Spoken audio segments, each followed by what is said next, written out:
বিসমিল্লাহির রহমানির রহিম। আসসালামু আলাইকুম। আমি গুলবাহার স্যার আবার তোমাদের সামনে হাজির হয়েছি। আজকের ভিডিওটা হবে বি ভার্বের পাস্ট ফর্ম সম্পর্কে। তো আমি আগেই তোমাদের জানিয়েছিলাম যে বি ভার্বের প্রেজেন্ট ফর্ম সম্বন্ধে, ওটাও খেয়াল রাখতে হবে। আমি বলেছিলাম যে ওটা 1 নম্বর ফর্ম হচ্ছে এম ই আর। আর ব্যবহারটা বলেছিলাম, আরেকবার মনে করিয়ে দিই, যে আই থাকলে এম হবে, ইউ থাকলে আর, এক বচনে ইজ কিন্তু বহু বচনে আর। আর আজকে বি ভার্বের পাস্ট ফর্ম সেটা হলো ওয়াজ ওয়্যার। তা আমি তোমাদের বলি, একটু খেয়াল রাখো যে বি ভার্বের পাস্ট ফর্ম হলো ওয়াজ ওয়্যার। কোথায় ওয়াজ কোথায় ওয়্যার করো একটু কেয়ার। তো এর ব্যবহারটা আমি বলছি, খুব ভালো করে তোমরা শোনো। যে আই থাকলে ওয়াজ হবে, ইউ থাকলে ওয়্যার, এক বচনে ওয়াজ কিন্তু বহু বচনে ওয়্যার। তো যখনই তোমরা আই দেখবে সঙ্গে সঙ্গে ওয়াজটাই বসাবে, আর যখন তোমরা দেখবে যে ইউ আছে তখন কিন্তু ওয়্যার, WERE ওয়্যার। এই ওয়াজ বা ওয়্যারের মানেটা হলো কিন্তু ছিল, ছিলে, ছিলাম ইত্যাদি। ঠিক আছে, এই মানেটাও তোমাদের খেয়াল রাখতে হবে যে ওয়াজ মানেটা কি। তো ওয়াজ মানে কি বললাম? ছিল, ছিলে ইত্যাদি। ওয়্যার মানেও ছিল, ছিলে, ছিলাম, এইসব মানেগুলি হবে। তাহলে তোমাদের পরিষ্কার করে বলে দেওয়া হয়ে গেল যে আই থাকলে ওয়াজ হবে, ইউ থাকলে ওয়্যার, এক বচনে ওয়াজ কিন্তু বহু বচনে ওয়্যার। আর তোমাদের এটাও বলেছিলাম যে আমরা যখন বাক্যটাকে অনুবাদ করব, আমরা যাই লিখি না কেন কিন্তু সাবজেক্টের পরে ভার্ব চাই। সবসময় আগে সাবজেক্ট আর তারপরে ভার্ব, এবং ওয়াজ ওয়্যারটা হলো বি ভার্ব। কাজেই সাবজেক্টটা নেওয়ার পরেই বি ভার্বটা আমরা বসাবো ওয়াজ বা ওয়্যার প্রয়োজন অনুসারে। তাহলে আমি বলছি যে আমি ছিলাম, এর ইংরেজি কি হবে? এর ইংরেজিটা হবে আই ওয়াজ। তারপর তোমরা ছিলে, তোমরা ছিলে বা তুমি ছিলে, ও তুমি বা তোমরা ইংরেজি ইউ, এটা আগেই বলে দেওয়া হয়ে গেল। তাহলে তুমি ছিলে যদি বলা হয় তাহলে আমার লিখতে হবে ইউ ওয়্যার। এবং যদি বহু বচনেও বলা হয় যে তোমরা ছিলে, তবুও আমাদের একই জিনিস ইউ ওয়্যারটাই লিখতে হবে। তারপর ধরো উই, উই মানে আমরা, আমরা মানে একাধিক, আমরা মানে বুঝতে পারছো যে মোর দেন ওয়ান। তাহলে এখানে আমরা বলবো উই ওয়্যার। তারপর যদি বলি যে তারা ছিল, তখন লিখতে হবে দে। দেটা যেহেতু বহু বচন, বহু বচনে ওয়্যারই হয়, তো আমায় লিখতে হবে দে ওয়্যার। এরপরে হি, হি মানে সে, সে বলতে কোনো একজনকেই বোঝাচ্ছে, তাহলে সেখানে আমরা বলবো হি ওয়াজ।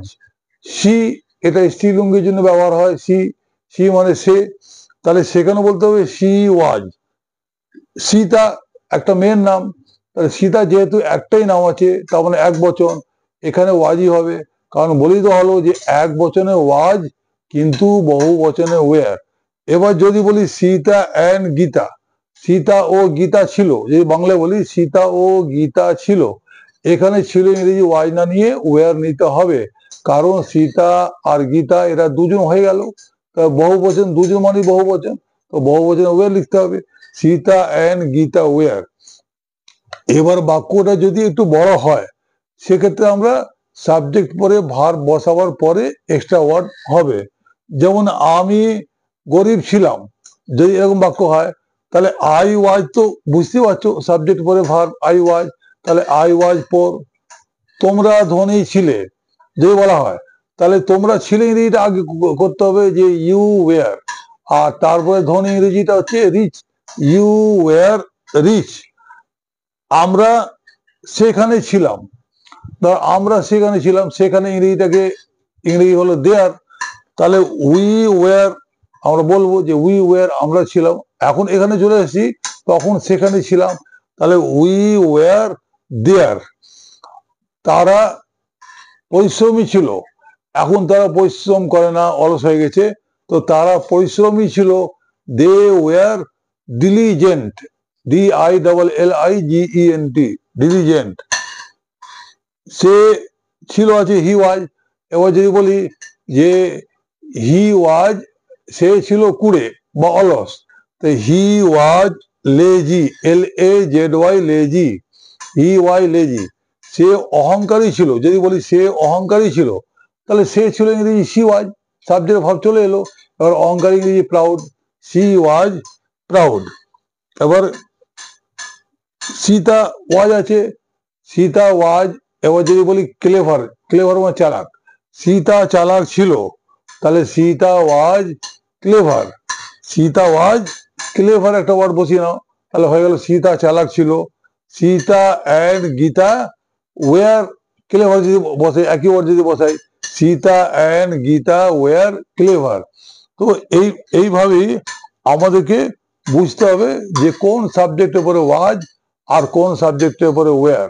আমি আবার তোমাদেরকে বলছি যে তোমরা খেয়াল রাখবে, হ্যাঁ তোমরা খেয়াল রাখবে যে মানে ওয়াজ বা ওয়ারটা খুব বুঝে সুঝে করতে হবে, এবং এটা খেয়াল খেয়াল রাখাটাও খুব সোজা। ঠিক আছে, তাহলে এবার আমি তোমাদেরকে কিছু কাজ দেব, সেখানে কোথায় ওয়াজ কোথায় ওয়ার বসাবে সেটা তোমরা একটু দেখবে। তাহলে তোমাদের বোর্ডে কিছু কাজ দিয়েছি, তোমরা এগুলোকে বারবার করে প্র্যাকটিস করবে। তো এখানে দেখো লেখা আছে সে ছিল, সে অন্ধ ছিল। অন্ধ ইংরেজিটা হচ্ছে ব্লাইন্ড, BLIND, ব্লাইন্ড। তেমনি তোমরা ছিলে, তোমরা সুখী ছিলে, সুখী ইংরেজিটা হচ্ছে হ্যাপি, HAPPY, হ্যাপি। অসুস্থ ইংরেজি হচ্ছে ইল, ILL, ইল। বাগানে ইংরেজিটা হচ্ছে ইন দা গার্ডেন, গাড়িতে ইন দা কার। বড় ইংরেজি তোমরা জানো, বড় ইংরেজি বিগ। উজ্জ্বল ইংরেজি ব্রাইট, BRIGHT, ব্রাইট মানে উজ্জ্বল। এইভাবে প্রত্যেকটা বাক্যটা তোমরা পড়ে পড়ে প্রথমে সাবজেক্ট ভাব লিখবে, তারপরে এক্সট্রা ওয়ার্ডটা পরে। তো আশা করি তোমরা বুঝতে পেরেছো যে ওয়াজ ওয়ারটা কোথায় হয়। আবার আমি বলছি আরেকবার, যে আই থাকলে ওয়াজ হবে, ইউ থাকলে ওয়ার, এক বচনে ওয়াজ কিন্তু বহু বচনে ওয়ার। তো তোমাদের কাছে ভিডিওটা খুবই পরিষ্কার হচ্ছে বলে আশা করি, আর তোমাদের এটা ভালো লাগছে। কিন্তু তোমরা তো এটা জানো যে ইংরেজিটা অনেকের প্রবলেম, অনেকের সমস্যা। ইংরেজিতে অনেক ছাত্রছাত্রীরা পিছিয়েও আছে, খুব কম ছাত্রছাত্রীরা ইংরেজিতে এগিয়ে, বেশিরভাগ পিছিয়ে। তো কাজেই পিছিয়ে পড়া ছাত্রদের বা আত্মীয়দের কথা তোমাদের খেয়াল রাখতে হবে।